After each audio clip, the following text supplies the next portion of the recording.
A este ritmo, a Mortágua vai para o desemprego.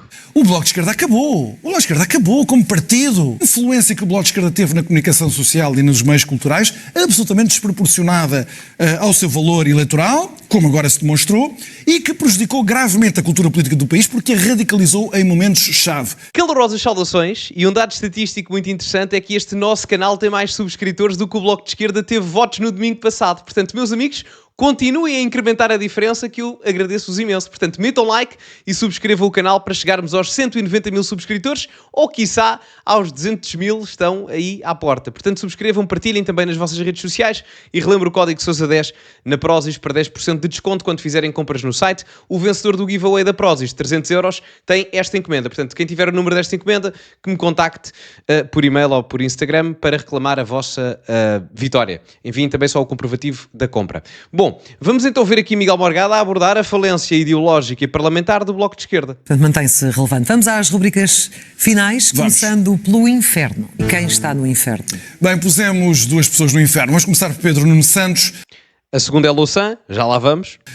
Porque o líder da oposição perder as eleições de uma maneira tão copiosa como aconteceu Pedro Nuno Santos, coitado, ele tinha que ir parar ao inferno. Perder daquela maneira, demitir-se, e eu já estive ao lado do líder da oposição a demitir-se na sequência de eleições, embora não tenha sido legislativas, foram eleições autárquicas, e sei como é uma situação penosa, dura, e vemos imediatamente aquelas pessoas que eram tão leais até há umas horas começarem imediatamente. Eu sempre avisei que era um grande erro fazeres o que fizeste, quando foram pessoas que até há poucas horas tinham estado a incentivar, como aconteceu com Pedro Nuno Santos, tantas pessoas, comentadores, jornalistas, camaradas de partido, que o incentivaram a cometer aquilo que se provou serem erros, já estavam imediatamente a dizer que ele não prestava e que era terrível. Mas ele também está no inferno porque não se despediu bem da política. Despediu-se sem nobreza, por uma razão. Porquê? Num dia em que a esquerda, em coro, em uníssono, dizia: ganhou aqui, o Chega tem uma grande vitória, portanto há aqui um radicalismo político da direita que nós temos que ser uma parede contra isto, premiando então a moderação na política, o mínimo que o líder da oposição tem que fazer quando perde as eleições é dar os parabéns ao vencedor. E o vencedor foi Luís Montenegro. Curiosamente, Pedro Nuno Santos creio que não o fez. Pedro Nuno Santos optou por dizer: eu sou um injustiçado e mantenho as razões que me levaram a estas eleições. Primeira razão: Luís Montenegro não tem idoneidade para ser primeiro-ministro. Sim. Ora, dizer isto inviabiliza logo ele poder democraticamente, salvaguardando os valores da moderação política, dizer parabéns ao vencedor. Que é o que se deve fazer. Eu concordo integralmente com o Miguel Morgado. Vou apenas complementar com um aspecto. O Pedro Nuno Santos sai mal por estes dois motivos que o Miguel Morgado aqui coloca, concordo inteiramente. Acrescento só a questão da falta de postura do Pedro Nuno Santos. Ou melhor, a postura completamente errada do Pedro Nuno Santos.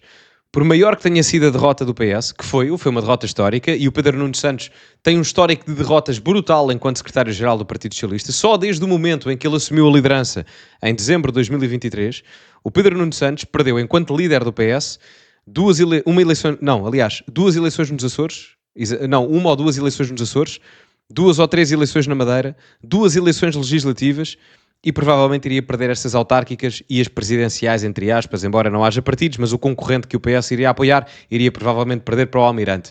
Portanto, no espaço de 2 anos, o Pedro Nuno Santos é capaz de ter perdido para aí 6 eleições. Portanto, isto é um histórico partidário muito mau, como devem imaginar. Ora, naquele momento que o Pedro Nuno Santos se demite, ele estava quase a chorar. Via-se, ele estava completamente desolado. Se eu compreendo isso de um ponto de vista humano, claramente. Aqui o Miguel Morgado também faz um pouco essa abordagem, num ponto de vista diferente, de que os colegas de partido, que no momento são grandes apoiantes e grandes amigos, mas depois é facada nas costas, a dinâmica na vida política partidária é assim que funciona. Eu gostava de dizer que isto é a exceção, mas na verdade é a regra. E portanto, o que aconteceu ali ao Pedro Nuno Santos, depois com várias pessoas do PS, ou não, mas afiliadas ideologicamente, vamos assim colocar, a espetarem a facada nas costas, isso efetivamente afeta-o. Agora, ele enquanto líder político não pode aparecer ali completamente desolado, até por uma questão de brio e estima pessoal. Ele teria que estar ali a assumir a derrota, firme e irte, dizer que eu não consegui os meus objetivos, a vida é isto mesmo, faz parte de falhar, faz parte de acertar, agora eu tenho é que melhorar individualmente para amanhã ser melhor do que fui ontem e sucessivamente. E não foi isso que ele demonstrou. Ou seja, além do falhanço político, além do falhanço em termos da sua camaradagem daqueles que estavam ao seu lado, como aqui o Miguel Morgado menciona. Ele acaba por ter uma falha comunicacional e principalmente de imagem e de postura enquanto líder que se quer assumir como primeiro-ministro. Porque reparem, alguém que quer ser primeiro-ministro não pode, a uma adversidade na vida, encarar uma circunstância com a postura que ele encarou. Ele vira-se a determinada altura para o Carlos César, para o presidente do PS. Bom, eu por mim deixo já o cargo aqui e agora. Enfim, claro que eu percebo o que é que ele quer dizer e compreendo de um ponto de vista pessoal. Agora, ele enquanto secretário-geral e líder e pessoa que quer ser chefe de executivo em Portugal, não pode ter aquela postura de derrotado. É claro que ele é derrotado, mas tem que ser um derrotado diferente. Tem que ser o derrotado que no dia a seguir luta para ser melhor e não o derrotado que parece que fez birra e vai-se embora. E foi um bocado o que ele transpareceu. Embora eu compreenda, claro, aquilo que são os sentimentos mais negativos dele, isso sem dúvida. E não fez. Portanto, ele sai sem nobreza. Não precisava de sair assim, porque ele ainda é novo, ele não tem futuro. Claro. Apelido há tantas voltas que ele ainda tem futuro e não precisava Ele de nem sair 50 anos tem. sem nobreza como saiu. E Francisco Mas também Louçã? temos que pôr Francisco Louçã, que é um grande derrotado da noite. O Bloco de Esquerda acabou. O Bloco de Esquerda acabou como partido. Até que vai ter problemas orçamentais, que já os tinha, e agora os problemas orçamentais vão ser catastróficos. Perdeu espaço, perdeu base ideológica, e Francisco Louçã é o pai político de Mariana Mortágua. Mariana Mortágua foi promovida diretamente por ele desde muito nova, foi uma escolha dele para todos os cargos de importância que Mariana Mortágua desempenhou, e foi o coordenador de uma influência que o Bloco de Esquerda teve na comunicação social e nos meios culturais, absolutamente desproporcionada ao seu valor eleitoral, como agora se demonstrou, e que prejudicou gravemente a cultura política do país, porque a radicalizou em momentos-chave. Não ter sido eleito em Braga, ter tido 1% dos votos em Braga, quando ele pensava que o seu regresso, como uma espécie de Dom Sebastião da esquerda radical, iria revitalizar o Bloco de Esquerda, é uma lição que o país lhe deu a ele. E, portanto, ele tem um lugar merecido no inferno. Eu diria mais até, o Francisco Louçã, eu acho que desajudou mais do que ajudou. Aliás, os resultados comprovam isso, mas o tempo em que nós vivemos não é para haver saudosismo daquilo que a esquerda foi. É para a esquerda se reinventar. Ora, numa altura em que claramente a esquerda, se quiser ter relevância no panorama político, vai ter que se reinventar ideologicamente, chamar alguém que faz parte do passado, ao qual muita gente neste momento não quer voltar, às geringonças, a questões mais progressistas do ponto de vista social, e está tudo certo com isso porque a evolução democrática é assim mesmo, o povo tem o poder de decidir se quer uma vertente mais conservadora, mais liberal, mais progressista, a governar o país, ir buscar alguém que está conotado historicamente e politicamente com as vertentes ideológicas mais reprimidas nas preferências dos portugueses atualmente, é claramente um erro. É claramente o erro. E atenção, eu aqui contra mim estou a falar, não no caso de Francisco Louçã, mas no caso de Mariana Mortágua. Eu era dos não sei se dos poucos, mas eu era dos que dizia que Mariana Mortágua poderia capitalizar alguns votos com a saída de Catarina Martins. Eu acho que Mariana Mortágua tinha capacidade inicialmente para ser uma líder melhor do que Catarina Martins foi. Eu via competências nela nesse aspecto. Acho que tem uma boa oratória, tem uma presença parlamentar interessante nesse aspecto e é alguém com capacidade intelectual. Poderemos discordar depois das questões ideológicas, que eu claramente discordo, mas é alguém com capacidade intelectual, independentemente dos antagonismos.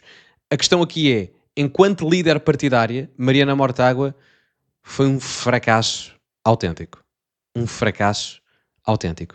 E eu até digo mais, acho que na minha vida política, e eu já vi o CDS ficar sem representação parlamentar, mas eu acredito que neste prisma a queda do Bloco de Esquerda é mais grave e mais danosa do que propriamente o desaparecimento do CDS há 3 anos. Ok, que agora voltaram cá com a AD, certo, tudo bem, mas eu creio que é pior no caso do Bloco de Esquerda. Porquê?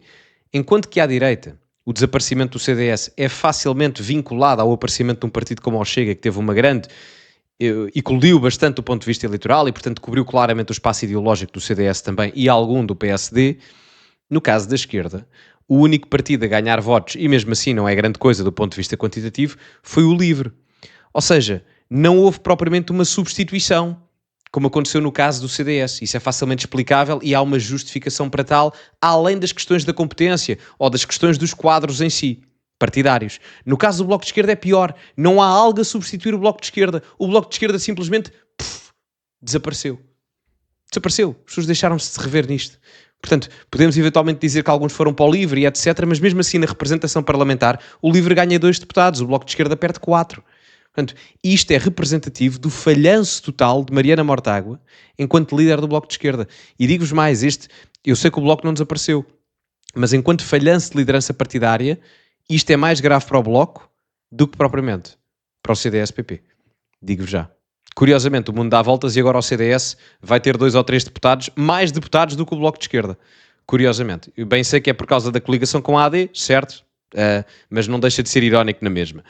Isto tudo para dizer que a esquerda vai ter que se reinventar se quiser ter representação parlamentar. E o Bloco de Esquerda, se continuar na mesma vertente narrativa que tem, vai acabar por desaparecer. Vai acabar por desaparecer. Eu acho inconcebível como é que a Mariana Mortágua, no dia das eleições em Portugal, está preocupada em falar da Palestina. Vai para ali com a bandeira e não sei o que mais. Atenção, as pessoas podem ter as suas preferências geopolíticas, mas a Mariana Mortágua, muito eleitorado de esquerda, devia perceber que para ganhar votos, e atenção, nem sequer vou à questão ética e moral, vamos só passar isso da verdadeira preocupação com as massas, mas deveria pensar que se calhar as pessoas estão preocupadas com a qualidade de vida ou a falta dela no seu cotidiano, e não propriamente questões fraturantes do ponto de vista cultural que agradam a elites políticas ou mediáticas, que às quais o Bloco de Esquerda tem muita influência, quer na política, quer na televisão, quer nos meios de comunicação social, mas creio que isso vai acabar por acabar, passa a redundância, paulatinamente, porque não há essa representação política, não é? Que sentido é que faz haver um deputado do Bloco de Esquerda e depois 20 comentadores? Estou a exagerar, não é? Mas percebem, há aqui uma discrepância, não há uma representação real. Bom, digam-me a vossa opinião nos comentários, o que é que acham sobre isto. Metam like no vídeo, subscrevam o canal, partilhem também nas vossas redes sociais. Ficamos por aqui e, como é habitual, acima de tudo, cultivem-se e até à próxima.